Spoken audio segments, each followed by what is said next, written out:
శక్తి media ప్రేక్షకులకు నమస్కారం. నేను మీ జర్నలిస్ట్ విక్రమ్. ఫ్రెండ్స్, తెలంగాణ కాంగ్రెస్ పార్టీలో భజన రాజకీయం మనం సాధారణంగా చూస్తూనే ఉంటాం. అది ఢిల్లీ నుంచి గల్లీ వరకు ఒక కుటుంబాన్ని తెగ భజన చేస్తూ ఉంటారు ఆ కాంగ్రెస్ పార్టీలో. ఆ కుటుంబం ఎవరో కాదు, గాంధీ కానీ గాంధీ వంశస్థులు ఎవరున్నారో ఆ నెహ్రూ కుటుంబాన్ని తెగ భజన చేస్తూ ఉంటారు.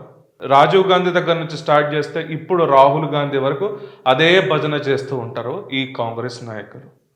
అయితే ప్రస్తుతం వీళ్ళ గురించి ఎందుకు చెప్తున్నావు విక్రమ్ అని అంటే, వీళ్ళ భజనలో ఇక్కడ భారతీయ జనతా పార్టీ నాయకుల్ని కీలకంగా వాడుకుంటున్నారు.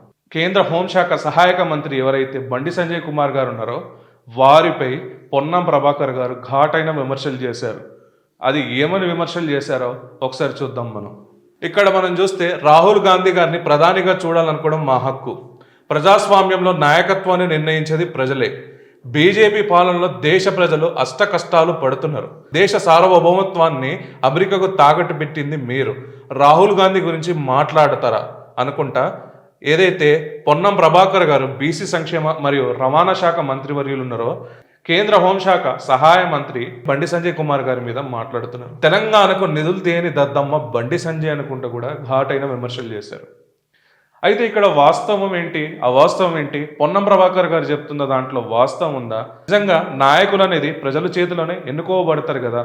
మరి ఇక్కడ భారతదేశ ప్రధాని నరేంద్ర మోడీ గారి సర్కార్ 3 దఫాలుగా ఇక్కడ భారతదేశంలో వచ్చిందంటే ఇక్కడ ప్రజల విశ్వాసంతో, ప్రజల నమ్మకంతో, ప్రజల తీర్పుతో వచ్చిర్రు కదా. మరి ఇదే కాంగ్రెస్ పార్టీని ప్రజలు తిరస్కరించి గతంలో ప్రతిపక్ష హోదా లేకుండా చేసిర్రు. ఇప్పుడు కూడా ఏదో 99 స్థానాలు వచ్చి అన్ని పార్టీల కూటమిలతో ఉండి ప్రతిపక్ష నేతగా తను వచ్చిండు. ఇక్కడ బీజేపీకి కూడా 240 సీట్లు వచ్చి ఎన్డీఏ అలయన్స్తో ఇక్కడ గవర్నమెంట్ ఫామ్ చేసింది. సో ఇక్కడ ప్రజలు నాయకులను ఎన్నుకోబడ్డారు. అది ప్రతిపక్షంలో ఉన్న రాహుల్ గాంధీ గారినైనా, ఇక్కడ అధికార పక్షంలో ఉన్న నరేంద్ర మోడీ గారినైనా ఇక్కడ ప్రజలు ఓట్లు వేస్తేనే అక్కడ వరకు రాగలరు. కానీ ఇక్కడ ప్రజా తీర్పుని కూడా అవహేళన చేస్తూ ఒక రాష్ట్ర మంత్రిగా ఉండి పొన్నం ప్రభాకర్ గారు దేశాన్ని అభివృద్ధి చేయట్లేదు, దేశాన్ని అష్ట కష్టాలు పట్టిస్తున్నారు, దేశ సార్వభౌమత్వాన్ని అమెరికా ముందు తాకట్టు పెట్టారని చెప్పేసి మాట్లాడడం నిజంగా ఒక రాజకీయ నాయకుడిగా, ప్రజలు ఎన్నుకున్నబడిన నాయకుడిగా సిగ్గు చేయటం చెప్పేసి అనుకోవచ్చు. అసలు ఎందుకు ఇంత గంభీరమైన స్టేట్మెంట్లు ఇస్తున్నావు విక్రమ్ నువ్వు అంటే, కేంద్ర నిధులపై వాస్తవాలు, కాంగ్రెస్ అసత్య ప్రచారాలు ఎందుకు మనం చూద్దాం. తెలంగాణకు నిధులు దేని దద్దమ్మ, ఇది వాస్తవమా?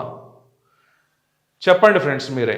ఇక్కడ పొన్నం ప్రభాకర్ గారు తెలంగాణకి నిధులు దేలేదు బండి సంజయ్ కుమార్ గారు అని చెప్పేసి, అసలు కేంద్ర ప్రభుత్వం తెలంగాణకి ₹1 ఇవ్వట్లేదని చెప్పేసి మాట్లాడుతున్నారు. మరి నిజంగా పొన్నం ప్రభాకర్ చేసిన గారి స్టేట్మెంట్లో వాస్తవాలు ఉన్నాయా? కేంద్ర ప్రభుత్వం గడిచిన 10 ఏళ్లలో తెలంగాణ అభివృద్ధికి ₹1,00,000 కోట్ల ఇచ్చింది వాస్తవమా కాదా? పొన్నం ప్రభాకర్ గారు చెప్పండి దీనికి. అండ్ ఇక్కడ జాతీయ రహదారులు నిర్మాణం, వందే భారత్ రైల్వే స్టేషన్ ఆధునీకరణ, ఏదంటే సికింద్రాబాద్, చెర్లపల్లి తదితర స్మార్ట్ సిటీలు నిధులు, రామగుండం లాంటి ఫెర్టిలైజేషన్ని పునరుద్ధరణ వంటి ఎన్నో ప్రాజెక్టులు కేంద్రం నిధులతోనే జరుగుతున్నాయి కదా. మరి పొన్నం ప్రభాకర్ గారు ఎందుకు ఇవి మాట్లాడట్లేదు? అండ్ ఇక్కడ కరీంనగర్ ఎంపీగా బండి సంజయ్ కుమార్ మన స్మార్ట్ సిటీ నిధులు, జాతీయ రహదారులు మంజూరులో కీలక పాత్ర పోషించారు కదా. అండ్ రీసెంట్గా కూడా తను విద్యార్థులకి ఏమేమి ఇస్తున్నారో కూడా మనం చూస్తున్నాం. అండ్ నియోజకవర్గాల్లో తన ఎంపీగా ఉన్న కాన్స్టిట్యున్సీలో బీటీ రోడ్లు కానీ, రహదారులు కానీ, హైవేస్ కానీ ఎలా కన్స్ట్రక్షన్ అవుతున్నాయో కూడా మనం చూస్తున్నాం. అక్కడ కరీంనగర్ ఎలా డెవలప్ అవుతుందో కూడా మనం చూస్తున్నాం. మరి కాంగ్రెస్ చెప్పిన 6 గ్యారంటీలో 420 హామీలు నిజంగా తెలంగాణ ప్రజలకు అందుతున్నాయా మిత్రులారా? నిజంగా పొన్నం ప్రభాకర్ గారు ఈ కాంగ్రెస్ చెప్పిన హామీలు నెరవేరుస్తున్నారా తెలంగాణ రాష్ట్రంలో? మరి ఇన్ని చేస్తున్న కేంద్ర ప్రభుత్వంపై దుమ్మెత్తి పోస్తున్నారు కదా మీ భజన రాజకీయం కోసం. మరి ఈ భజన రాజకీయం చేసేటప్పుడు వాస్తవాలు, చిట్టాలు బయటపడతాయా పడవా? మరి వాస్తవ చిట్టాలు ఇక్కడ మనకి లెక్కల గణాంకాలతో ఉన్నప్పుడు, మరి పొన్నం ప్రభాకర్ గారు ఒక రవాణా శాఖ మంత్రిగా ఉన్నప్పుడు, మళ్ళీ ఇంకోటి బీసీ వెల్ఫేర్ మంత్రిగా అర్థం చేసుకోలేకపోతున్నారా? అండ్ ఇంకోటి పొన్నం ప్రభాకర్ గారు ఎప్పటి నుంచో బీసీ కమిషన్, రాజ్యాంగబద్ధమైన పొజిషన్, నేషనల్ బీసీ కమిషన్ని ఇంకా పవర్స్, హై హ్యాండ్ పవర్స్ ఇచ్చింది ఇప్పుడున్న నరేంద్ర మోడీ గారి సర్కార్ కదా. అండ్ ఇక్కడ బీసీని ముఖ్యమంత్రి బీసీగా చేస్తామని చెప్పింది ఇక్కడ నరేంద్ర మోడీ సర్కార్ కదా. మరి ఇక్కడ బీసీగా ప్రధానమంత్రిగా ఉన్న నరేంద్ర మోడీ గారిపై మీరు ఒక బీసీ సంక్షేమ మంత్రిగా ఉండి మీరు దుమ్మెత్తి పోస్తున్నారే, ఇది బీసీ సామాజిక వర్గానికి నిజంగా మీరు ద్రోహం చేసినట్టు కాదా? ఒక్కసారి ఆలోచించండి. పొన్నం ప్రభాకర్ గారు ఒక మాట చెప్పారు, ఏంటంటే రాహుల్ గాంధీని ప్రధానిగా చూడడం కాంగ్రెస్ హక్కు. నిజంగా ఏ లీడర్నైనా వాళ్ళ హక్కుగా అది భావిస్తారు. కానీ ఇక్కడ ప్రజలకి ఉపయోగపడుతున్నాడా లేదా అనేది చూడాలి. అది ఇక్కడ మన నరేంద్ర మోడీ గారి సర్కార్ని 3 సార్లుగా ఆయన ఎన్డీఏ అలయన్స్ అయినా, ఆయన సొంతంగా ఇక్కడ భారతీయ జనతా పార్టీలో అయినా మంచి క్లారిటీ మెజారిటీతో అక్కడ ప్రభుత్వం ఏర్పరిచింది నరేంద్ర మోడీ గారి సర్కార్. నాయకత్వం అనేది ప్రజలు నిర్ణయిస్తారు. పొన్నం గారి మాటలు అక్షర సత్యం. కానీ ఇక్కడ ప్రజలు ఎన్నుకునబడిన నాయకుడు నరేంద్ర మోడీ, ప్రజలు తిరస్కరించబడిన నాయకుడు రాహుల్ గాంధీ. ఈ వాస్తవం ఇంకా ఊహా కల్పనలో ఉండకుండా బయట వాస్తవాలు తెలుసుకోవాలని చెప్పేసి అనుకుంటున్నాం. మీ మంత్రి పదవి కోసమో లేకుంటే రేపు రాబోయే ముఖ్యమంత్రి పదవి కోసమో ఇప్పటి నుంచే మీరు Rahul Gandhi and co family ముందు మార్కులు కొట్టేయాలని ఇక్కడ ప్రజల ప్రభుత్వం ఉన్న ఎన్డీఏ ప్రభుత్వం వైపు దుమ్మెత్తి పోస్తున్నారే, ఇది ప్రజలు మిమ్మల్ని నెక్స్ట్ ఎన్నికల్లో తిరస్కరించబడరా మీరు? ఇది వాస్తవాలు కాదా? ఇక్కడ భారతీయ జనతా పార్టీ తెలంగాణ సోషల్ మీడియా ఒక మెసేజ్ పెట్టింది, ఒక కార్టూన్ అనేది డిజైన్ చేసింది. అన్నా నువ్వు పిఎం అయిపోతావు అని రాహుల్ గాంధీకి చెప్తే, మోడీని దిగొట్టి గెలిచే దమ్ము నాకు లేదని దేశమంతా తెలుసు, నువ్వు ఎగతాళి చేయడం ఆపురా బాబు అని చెప్పేసి వాళ్ళకు కార్టూన్ కూడా జనరేట్ చేయడం జరిగింది. దీంట్లో వాస్తవం కదా? వీళ్ళ భజన రాజకీయాలకి పాపం రాహుల్ గాంధీ పరువు నట్టేంటన మూస్తున్నారా లేదా? మీరే కమెంట్స్ రూపంలో చెప్పండి. ఇప్పుడు భారతదేశం మనకి ఆర్థిక వ్యవస్థలో ఏ రేంజ్లో వెళ్తుందో కూడా మనం చూస్తున్నాం ఫ్రెండ్స్. మన భారతదేశం ఆర్థిక వ్యవస్థ ఇప్పుడు ప్రపంచ దేశాలు అంత సంక్షోభంలో ఉన్నా కూడా భారతదేశం యొక్క ఆర్థిక వ్యవస్థ మంచి స్ట్రైక్ రేట్లో ముందుకు వెళ్తుంది. ఇది నిజమా కాదా? అండ్ 80 కోట్ల మందికి ఉచిత రేషన్ ఇచ్చింది కోవిడ్ పాండమిక్ సిచ్యువేషన్ నుంచి. ఇది వాస్తవమా కాదా?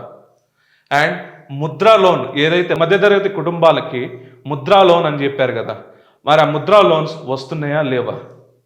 అండ్ కిసాన్ సమ్మాన్ నిధి రైతులకి భారతదేశంలో ఉన్న యావత్ రైతులందరికీ 3 ఎకరాలు ఉన్న లోపున ఉన్న రైతులకి కిసాన్ సమ్మాన్ నిధి వస్తుందా రావట్లేదా? మరి ఇప్పుడు కాంగ్రెస్ ప్రభుత్వం ఇక్కడ ఫ్రీ బస్ అని చెప్పి ఆటో కార్మికుల్ని కష్టాలు పాలు చేసిందా లేదా? అండ్ కరెంట్ కోతలు ఇంకా సమ్మర్ సీజన్ స్టార్టింగ్లోనే కోతలు విధిస్తున్నారా లేదా? అండ్ సకాలంలో రైతు బంధు రాక రైతులు ఇబ్బంది పడుతున్నారా లేదా? అండ్ మళ్ళీ ఇంకోటి రైతు రుణమాఫీ అని చెప్పారు. మరి రైతు రుణమాఫీ అన్నప్పుడు రైతులకి మీరు సకాలంలో రుణమాఫీ చేశారా? మొత్తం ఇక్కడ మీరు అనుకున్న 2 లక్షల రుణమాఫీ చేశారా? ఇవన్నీ క్వశ్చన్ చేస్తూ ఉంటే మీ దగ్గర ఆన్సర్ ఉండదు. ఎందుకంటే మీరు పేదల ప్రభుత్వం, రైతుల ప్రభుత్వం అని చెప్పుకుంటున్న మీరు ఇక్కడ నరేంద్ర మోడీ గారి సర్కార్తోని ఎక్కడ మీరు పోటీగా ఉంటారు? ఆయన చెప్పినట్టు చేస్తున్నారు.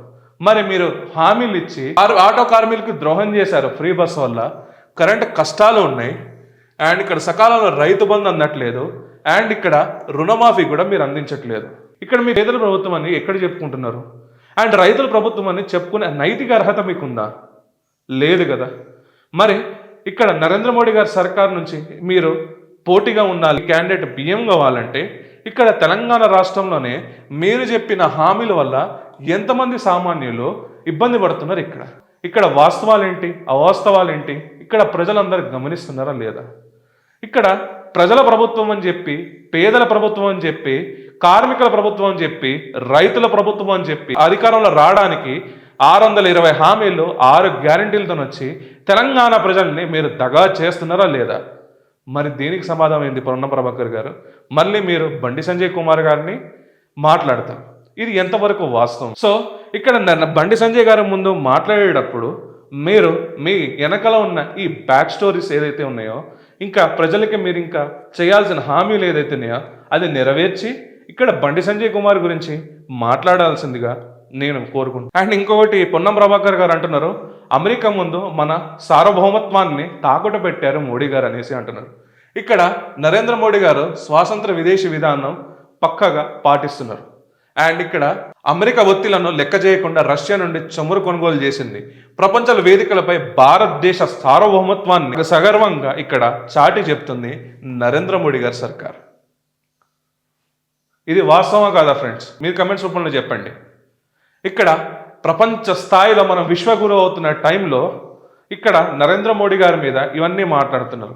మరి ఇక్కడ వీళ్ళు అనుకుంటున్నా, రేపు కావాలనుకుంటున్నా, వీరు ఊహాకల్పనలో ఉండి వీరు కలలు కంటున్నారు. రాహుల్ గాంధీ గారు ఏం చేస్తున్నారో చూద్దామా. ఇక్కడ రాహుల్ గాంధీ గారు విదేశీ పర్యటన అని చెప్పేసి దేశ ప్రతిష్టను దిగజారడమే చేశారు. అమెరికా దేశాల్లో అమెరికా బ్రిటన్ దేశాల్లో వెళ్ళేసి అక్కడ ఎవడో గొట్టంగాడు హిడెన్బర్గ్ అని చెప్పేసి ఎస్టీన్ ఫైల్స్ అని చెప్పేసి వాడు రిలీజ్ చేస్తే ఇక్కడ ఉన్న వ్యాపారవేత్తలపై దుమ్మెత్తి పోస్తున్నాడు ఇక్కడ రాహుల్ గాంధీ. ఇది వాస్తవా కాదా? ఎటువంటి ఎవిడెన్స్ లేకుండా ఒక వ్యాపారవేత్తని ఇక్కడ భారతదేశ ప్రభుత్వాన్ని అసలు ఎప్పుడైతే పార్లమెంట్ సెషన్స్ ఉన్నాయో అప్పుడే ఈయన దొంగ చిట్టాలు ఉన్న హిడెన్బర్గ్ అండ్ ఇంకా ఎస్టీన్ ఫైల్స్ ఇలాంటి పుట్టగొడుగులు లెక్క వస్తే ఆ పుట్టగొడుగుని తీసుకొచ్చి ఆ పార్లమెంట్లో ఫ్రై చేసుకొని ఇక్కడ దేశ ప్రజల్ని ఏదో వడ్డిద్దాం అనుకుంటాడు. కానీ ఇక్కడ భారతదేశం ఒక పెద్ద మనిషిని నమ్ముకుని ఉంది, అదే నరేంద్ర మోడీ గారు. ఆ పెద్ద మనిషి ఉన్నంతవరకు ఈ దేశానికి ఏం కాదని ఒక భరోసా ఉంది కాబట్టి ఇక్కడ గుండెల మీద చేసుకొని బతుకుతున్నారు. కానీ మీరు ఆ నమ్మకాన్ని నాశనం చేద్దామని ఎంత ట్రై చేసినా మీరు విఫలమే చెందుతున్నారు తప్ప మీకు అది ప్రయోజనం ఏం లేదు. ఇది వాస్తవం కాదా ఫ్రెండ్స్? ఈయన హిడెన్బర్గ్ రిపోర్ట్స్ అని పార్లమెంట్ సెషన్స్లో వచ్చినప్పుడే కరెక్ట్గా ఇలాంటి అన్నీ వస్తూ ఉంటాయి, మనకు తెలిసిందేవి. అయితే కాంగ్రెస్ కుట్ర వెనుక అసలు నిజాలు ఇప్పుడు మనం డిస్కషన్ చేసినాం ఫ్రెండ్స్. తమ ప్రభుత్వ వైఫల్యాన్ని కప్పుపుంచుకునేందుకు కేంద్ర హోంశాఖ సహాయక మంత్రి బండి సంజయ్ గారిపై ఆరోపణలు అండ్ అవాకులు చవాకులు పెలుస్తున్నారు. ఇది రేపటి రోజున ప్రజలు ఇక్కడ కాంగ్రెస్ ప్రభుత్వాన్ని తిరస్కరించేందుకు ఒక యాక్సెప్ట్ కాదంటారా? మీరు కమెంట్స్ రూపంలో చెప్పండి. అండ్ అసత్య ఆరోపణలపై ప్రజల దృష్టి మార్చేలాగా వీళ్ళు ప్రవర్తిస్తున్నారు. కానీ ఇక్కడ వాస్తవం ఏంటి, అవాస్తవం ఏందని ఇక్కడ పొన్నం ప్రభాకర్ గారు, రేవంత్ రెడ్డి గారు చెప్తే కాదు. ఇప్పుడు అంతా ఏ జమానా అయిపోయింది. వాస్తవం ఏంది, అవాస్తవం ఏందో ఒక చిన్న రికార్డ్ ఇట్లా ఫోన్లో కొట్టేస్తే మొత్తం చిట్టా అంతా బయటపడుతుంది. రాష్ట్ర ప్రభుత్వం ఎంత ఇస్తుంది, కేంద్ర ప్రభుత్వం ఎంత ఇస్తుంది అని. సో ఇక్కడ రాష్ట్ర ప్రభుత్వానికి కేంద్ర ప్రభుత్వాన్ని మనం కంపేర్ చేసుకుంటే ఇక్కడ కేంద్ర ప్రభుత్వం ఇచ్చిన నిధులు మనం చూస్తూనే ఉన్నాం. మన ఎక్స్ప్రెస్ హైవేసే కానీ, ఇక్కడ స్ట్రీట్ లైట్సే కానివ్వండి, కిసాన్ సమ్మాన్ నిధియే కానివ్వండి, స్వచ్ఛ భారత్ కింద మనకి ఇక్కడ వచ్చిన ల్యాబొరేటరీసే కానివ్వండి, అండ్ ఇక్కడ కేంద్ర ప్రభుత్వం నుంచి విడుదలైన మనకి 100 రోజుల కూలి పనులు ఇప్పుడు మళ్ళీ ఎక్స్టెండ్ చేసి ఎంత వాళ్ళకి ప్రయోజనం చేస్తున్నారు కానివ్వండి, ఇక్కడ ముద్రా లోన్ కానివ్వండి, ఇక్కడ స్టార్టప్ ఇండియానే కానివ్వండి, వ్యాక్సినే కానివ్వండి, ఉచిత రేషనే కానివ్వండి, ఇంకొకటి వచ్చేసరికి ఇక్కడ హెల్త్ పరంగా చూస్తే హెల్త్ కార్డ్సే కానివ్వండి, మనకు వచ్చేసరికి సాయిల్ టెస్ట్లే కానివ్వండి, అండ్ ఇక్కడ వచ్చేసరికి ఇక్కడ రాష్ట్ర ప్రభుత్వం ఇంప్లిమెంట్ చేయట్లే కానీ ఫసల్ బీమా యోజనే కానివ్వండి, ఇలా చెప్పుకుంటూ పోతే కేంద్ర ప్రభుత్వ పథకాలు చాలా ఉన్నాయి. ఇక్కడ కేంద్ర ప్రభుత్వ పథకాలు చాలా ఉన్నాయి. ఇక్కడ బెనిఫిషియరీ అండ్ ఇక్కడ డెవలప్మెంట్ కూడా ఇక్కడ చేస్తుంది. ఇక్కడ కాంగ్రెస్ ప్రభుత్వం ఓన్లీ పేరే చూసుకుంటున్నారు కానీ డెవలప్మెంట్ లేదు. కానీ కేంద్ర ప్రభుత్వాన్ని మనం చూసుకుంటే ఇక్కడ డెవలప్మెంట్తో పాటు ఇక్కడ వెల్ఫేర్ కూడా ఇక్కడ ప్రజలకు అందిస్తుంది. సో ఇప్పుడు మీరు చెప్పండి ఫ్రెండ్స్, కేంద్ర ప్రభుత్వంలో ఉన్న ఇక్కడ ఎంపీలు తెలంగాణ రాష్ట్రానికి నిధులు తెస్తున్నారా లేదా? రాష్ట్ర ప్రభుత్వం నుంచి ఖజానా వెళ్తుండొచ్చు కాదు, అది ఇప్పటి నుంచి కాదు, ఎప్పటి నుంచో ఇది వెళ్తున్న సెస్ రూపంలో అప్పటి నుంచి వెళ్తుంది, ఇప్పుడు కూడా అది వెళ్తుంది. సో ఇదంతా మనం డిస్కషన్ చేస్తే ఇక్కడ మనకి కాంగ్రెస్ పార్టీ వచ్చేసరికి మైనస్లో ఉందా లేదా? ఇక్కడ బండి సంజయ్ కుమార్ గారి గురించి ఇక్కడ పొన్నం ప్రభాకర్ గారు మాట్లాడింది వాస్తవాలా అవాస్తవాలా? మీరు మీ అభిప్రాయాన్ని కామెంట్స్ రూపంలో చెప్పండి. అండ్ ఈ వీడియో కానీ మీకు నచ్చినట్టయితే అండ్ బిగ్ థమ్స్అప్ ఇచ్చేసి ఈ వీడియోని షేర్ చేయాల్సిందిగా కోరుకుంటున్నాను. జై హింద్, జై భారత్.